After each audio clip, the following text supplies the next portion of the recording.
अरे बहुया, कहाँ हो अभी तक? खाना नहीं बना क्या? बरामदे में पटले पर बैठी सावित्री जी जोर से चिल्लाई। गुस्सा सर पर पल्लू ठीक करती थाली में खाना ले सासू माँ के पास पहुंची। खाना सासू माँ के सामने रख किनारे खड़ी हो गई। सब डाइनिंग टेबल पर खाना खाते हैं, पर इतनी उम्र हो जाने के बावजूद सावित्री जी पुरानी परंपरा के तहत पटले में ही बैठकर खाती है। नहीं बहू, माही दादी सास का ये रुतबा देख थोड़ा डर गई। रसोई के कोने में दुबक गई, कहीं दादी सास उसकी क्लास न ले ले। प्रतीक ने उसे बताया था, दादी से सब लोग डरते हैं। आज भी दादी का ही शासन चलता है घर में। दादी थोड़ा तेज जरूर है, पर मन की बुरी नहीं है। तभी सावित्री जी ने देखा थाली में हरी चटनी नहीं है। ये क्या बहुया, अब तुम सास बन गई हो तो लापरवाह हो गई हो? क्या हुआ माँ जी?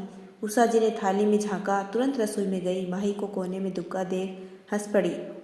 चटनी की कटोरी ले बाहर चली गई। सावित्री जी जब तक खाना खाती रही, उषा चौकस निगाह उनकी थाली पर रखी थी। कुछ खत्म होते ही तुरंत ले आती। सावित्री जी खाकर आराम करने अपने कमरे में चली गई। रसोई से उषा जी ने बड़े प्रेम से माही का हाथ पकड़कर खाने की मेज पर ले गई। सारा खाना टेबल पर रख माही को परोसने लगी। 2 हफ्ते पहले शादी कराई माही अभी घर परिवार में सबको समझने व जानने की कोशिश कर रही। दादी सास के स्वभाव के बारे में जानकर वो उनसे डर कर कन्नी काटती है। मम्मा एक बात पीऊँ? माही बोली तो उषा जी ने सर हिला दिया। उनका आश्वासन पा आप दादी की डांट इतना क्यों बर्दाश्त करती हैं? मैं देखती हूँ वे अक्सर आपके ऊपर गुस्सा निकालती हैं। क्या आप भी मुझे ऐसे ही डांटा करेंगी? माई के बोलते ही उषा जी हंस पड़ी। हट पगली, कोई अपनी इतनी प्यारी बहू को डांटेगा? और माँ जी की ये डांट असल में उनका प्यार है।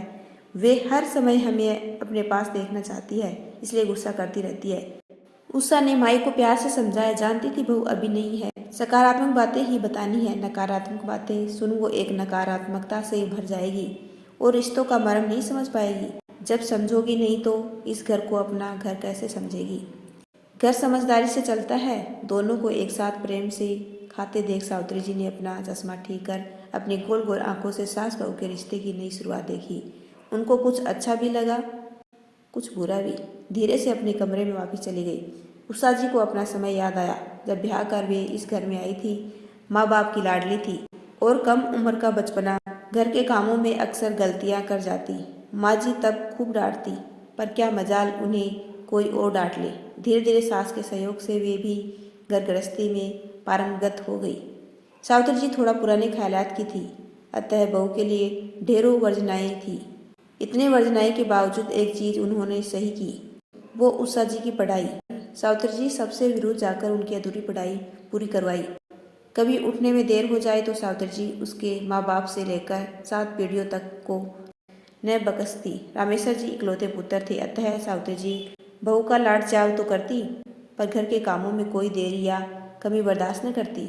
उस जमाने में बेटा माँ बाप के सामने पत्नी से बात न करता। पत्नी के लिए बोलना तो दूर की बात थी, पर अभी कितना बदलाव आ गया। शादी के दूसरे दिन माही देर से उठी। उषा जी उठाने गई, क्योंकि रिश्तेदार जा रहे थे। बहू की पैर छुआई करानी थी। प्रतीक बोला, माँ माही देर से सोई है, नई जगह उसे नींद नहीं आ रही थी, उसे थोड़ा और सो लेने दो।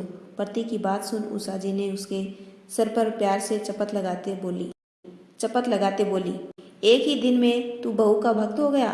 वे तो बाहर आ गई, रिश्तेदारों को बहाना बना दिया। बहू की तबीयत ठीक नहीं है, अभी दवा देकर आ रही हूँ, तब तक आप लोग नाश्ता कर लीजिए।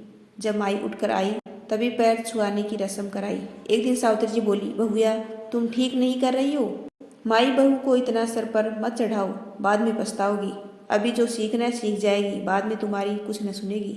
सीख जाएगी माँ, अभी बच्ची है, आगे तो हम लोगों जैसे ही घर गृहस्थी में पिसेगी। उषा जी ने माई का बचाव किया। माई सुन रही थी। सावित्री जी के जाते ही दौड़कर उषा जी के गले लग गई। माँ आप कितनी अच्छी हो, बिल्कुल असली वाली मम्मी जैसी। अच्छा तो अभी तक मैं तेरी नकली मम्मी थी? उषा नकली गुस्सा दिखाते बोली, न मम्मा आप असली वाली मम्मा हो। माई उषा जी से चिपकते बोली, सास भी माँ ही होती है। उषा जी ममता से माई को गले लगा ली। ये भर्त मिलाप खत्म हो गया हो तो चाय बना दो। तुम दोनों सास बहू के चौसले ही खत्म नहीं होते। चाय बनाकर माई खाने की टेबल पर ले आई। उषा जी बोली, माँ को कमरे में दे आओ। माही को जाने क्या सूझा, सावित्री जी के पास जा बोली, दादी आप भी आइए ना, साथ चाय पीते हैं। और सावित्री जी का हाथ पकड़कर डाइनिंग टेबल पर ले आई। अंदर से खुश और बाहर से नकली गुस्सा प्रकट करते सावित्री जी बड़बड़ा रही थी, बहुआ, ये अपनी नालायक बहू की हरकतें देखो। दादी सास का हाथ इतना जोर से पकड़ी है कहीं तोड़ न दे। इन बहुओं से भगवान बचाई। 3 पीढ़ी एक साथ बैठ चाय का आनंद ले रही थी। घर के बाकी सदस्य हैरान। सालों से जो बदलाव वे नहीं ला पाए वो माई ने कर दिखाया। जी हाँ, माई के निश्चल स्वभाव ने दादी सास की रूढ़ियाँ भी बदल दी। अब वे अकेले पटले पर बैठकर खाना नहीं खाती, बल्कि अपनी बहू और पोत बहू के संग जीवन को नए अंदाज में जीने लगी। एक कड़क सास, एक स्नेहमयी सास और एक निश्चल स्वभाव की प्यारी बहू।